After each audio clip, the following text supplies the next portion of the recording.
Clark Smith for SBTV. I'm delighted to be joined by Mr. David Price. How are you, mate? And what are you doing down here today? I'm good, thank you. I'm down here today to celebrate the Solly 50-year anniversary. It's a big occasion, a big event. I remember being at the 25th year anniversary as a spectator, and I just had my 5th fight the day before, and the club of Boxford at the time where I started, Long Lane ABC. Great club. Brought me as a guest to treat me, and I watched the 25-year one, and now here I am as a former Solly fighter at the 50, and it's a massive occasion really. And a lot of clubs in Liverpool are just turning 50 as it happens, which is interesting.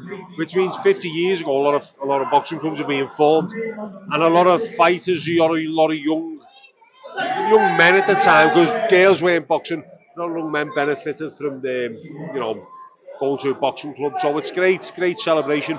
How is it so important in the community for these gyms, mate, to be out there for these kids who are, the doors are open for them to come in, and then especially your club, Salisbury. I mean, they're producing champion after champion. You won everything with them. Oh, and there's so many other massively important. And yeah, as you say, the list of champions in this club is huge.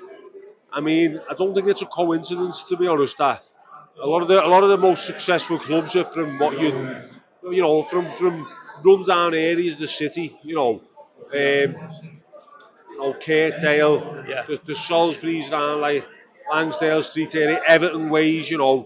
It's real working class communities, and it gives young men and women the opportunity to get off the streets and do something productive after they've come out of school or work or whatever else, instead of hanging around the streets.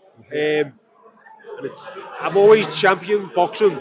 I remember after the Olympics, I tried to get boxing into schools in Liverpool because of what it had done for me as a person. Just as a person, it gives you so many qualities as a human being. Boxing, discipline, respect for your elders, respect for the authority, respect for each other. Just general good things as a person. So I wanted to bring that into schools. So that's why I'm a big fan of boxing in the community, boxing clubs in the community, and that's huge. It's a hub for the community, especially the Solly where it is, and like 50 years going strong is just testament to how much it brings.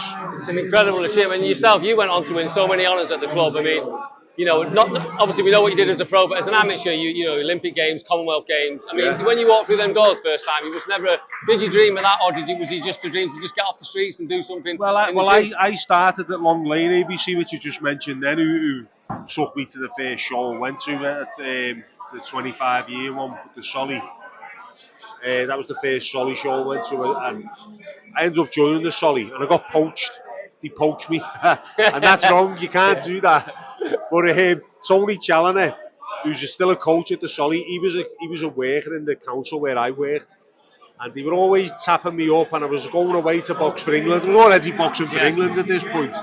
Jerry Matthews, Nathan Bruff, and I went to Solly and felt at home straight away. As soon as I went in, Franny Smith, who was my trainer as a pro, was the coach there, and he just made me feel welcome, made me feel at home, and I just had a good way about him. The club had a great way about it.